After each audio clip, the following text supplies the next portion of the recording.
2011-12 तक दिल्ली में local business ना के बराबर था। आसपास बिजनेस था, बाकी जगह था, लेकिन लोकल बिजनेस नहीं था।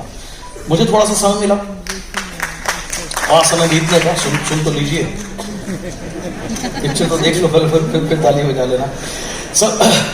मुझे थोड़ा सा समय मिला वहां रहने का, तो मुझे लगा कि यार यहाँ मैं रहता हूँ, यहीं उस समय महीने में एक CLT होती थी और उसमें भी मात्र 100 लोग आते थे, राइट। तो ऐसे डो के अब इस पिक्चर को बदलने का समय आ गया है, अब थोड़ा समय है यहाँ रहूंगा। तो मैंने एक प्रोग्राम किया, ट्रेन द ट्रेनर, उसमें मैंने नाम दिए। तो मैंने कहा 3 सेशन मैं आपके लिए करूंगा, 3-3 घंटे के, एंड एक सेशन आज, फिर 2 हफ्ते बाद, फिर 2 हफ्ते बाद, और मैं आपको सिखाऊंगा कि मीटिंग कैसे करते हैं। तो वो 22-25 जो लोग आए पहले सेशन में, उनमें से कोई पब्लिक स्पीकर नहीं था, कुछ नहीं था, बस उनको ये था कि तरक्की करनी है। तो उनको मैंने हर चीज सिखाई। एग्जाम्पल माइक पकड़ने से लेकर, जैसे ज्यादातर लोग क्या करते हैं, उनको अब गलती उनकी नहीं, उन्होंने कभी किया नहीं, तो उनको माइक भी पकड़ना नहीं आता। कुछ लोग यहाँ रख करके बात करते हैं। अगर ये मेरा नॉर्मल माइक होता तो यहाँ रखते ही आवाज बहुत तेज हो जाती है। कुछ लोग यहाँ रखते हैं, उसमें वैसी आवाज नहीं आती। तो माइक आपको रखना है होठों से 2.5 इंच दूर, 45 डिग्री के एंगल पे। तो यहाँ से लेकर के, और बॉडी लैंग्वेज और ड्रेस, किस स्लाइड पर क्या बोलना है, क्या नहीं बोलना है, सारी चीजें मैंने उनको पूरी मीटिंग करनी सिखाई पहले सेशन में। 2 हफ्ते का टाइम दिया। 2 हफ्ते में क्या करना था, उनको रिहर्सल करनी थी, यानी कि खुद की तैयारी करनी थी, प्रैक्टिस करनी थी मीटिंग करने की। 2 हफ्ते बाद वाला जो सेशन था वो था उनका प्रैक्टिस सेशन। उस सेशन में उन्होंने बोलना था, मैंने बैठकर उनको जज करना था कि उन्होंने क्या सही किया, क्या नहीं किया, क्या सही बोला, क्या नहीं बोला, बॉडी लैंग्वेज कहां कैसी थी, जो भी थी। तो ऐसे उनको प्रैक्टिस कराई। फिर 2 हफ्ते का टाइम दिया गया। 2 हफ्ते के बाद था उनका फाइनल एग्जाम। फाइनल के दिन उन्होंने प्रेजेंटेशन देनी थी मुझे, और मैंने उनको मार्क्स देने थे, उनकी ड्रेस से लेके, बॉडी लैंग्वेज से लेके, हर चीज से लेकर के। और उसके बाद विनर अनाउंस कर दिए, 1st, 2nd, 3rd। सो ऐसे मैंने सेशन किया, उसमें 25 स्पीकर तैयार किए। फिर मैंने, जब वो 25 लोगों ने जाके फील्ड में काम करना शुरू किया, उन्होंने बताया कि सर ने हमें ऐसे ऐसे ऐसे सिखाया। अगले महीने फिर ऐसा सेशन अनाउंस किया। इस बार मेरे पास 100 लोगों की रजिस्ट्रेशन आई। उन 100 लोगों को मैंने कहा मैं तुमसे सुन लीजिए, मैं तुमसे 1,000 रुपए लूंगा, लेकिन मुझे चाहिए कुछ नहीं, जमा कर देना मेरे पास। 3 सेशन हो जाएंगे तो यही पैसे वापस कर दूंगा। पैसे इसलिए लिए थे कि आप सीरियस हो।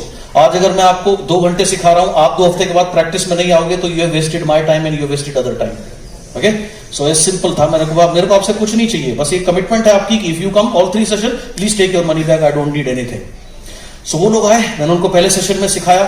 2nd session same practice. 3rd session final exam हुआ। 1 2 3 4 5 ऐसे नंबर दे करके विनर्स अनाउंस कर दिए। अब 100 लोग तैयार हो गए, 100 लोग फील्ड में जाके प्लान दिखाने लगे। फिर दूसरे महीने फिर सेशन किया, फिर 100 लोग लिए, फिर उनको तैयार किया। 3 महीने में 250 लोग नए प्लान करने वाले तैयार हो गए।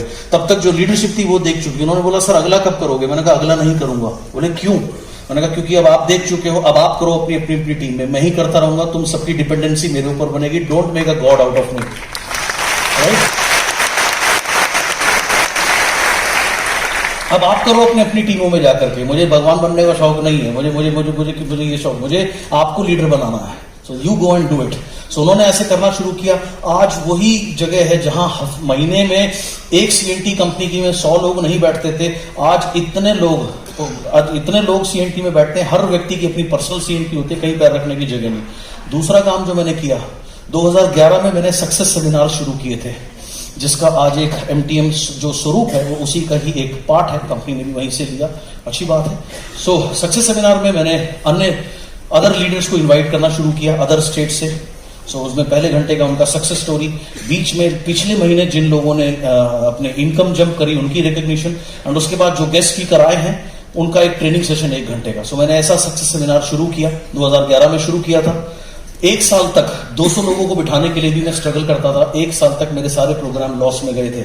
हॉल का पेमेंट, जिसको बुला रहा हूं उसकी फ्लाइट टिकट्स, उसका होटल स्टे, उसकी speaking fees, I was in loss 1 year. Everybody said आप इसको हर 3 महीने में एक बार करो सर। मैंने कहा नहीं, रेगुलर करेंगे। अभी नहीं हो रहा, लेकिन आगे होगा। रेगुलर करने से क्या हुआ? अगेन इस बिजनेस में एक ही चीज काम करती है, रेगुलरिटी। रेगुलर करने से क्या हुआ? 1 साल के बाद में धीरे धीरे 200 लोगों का हॉल भरा।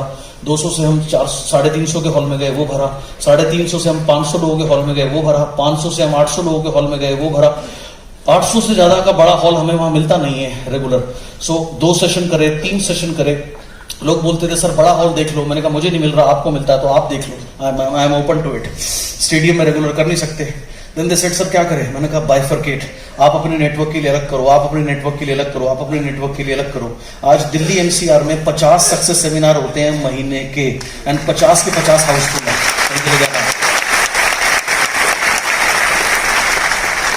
बहुत इंपॉर्टेंट है, अगर आपको सुपर लीडरशिप पे पहुंचना है, लोग तैयार करना, सारी स्पॉटलाइट। उसके बाद जब मैंने अपनी पर्सनल सीएनटी करनी शुरू करी थी, जब 6-7 साल पहले, तब शुरू में सारी सीएनटी मैं करता था, धीरे धीरे और लोग आए। फिर जब अन्य लीडरशिप तैयार हो गई, मैंने उस सीएनटी में जाना छोड़ दिया।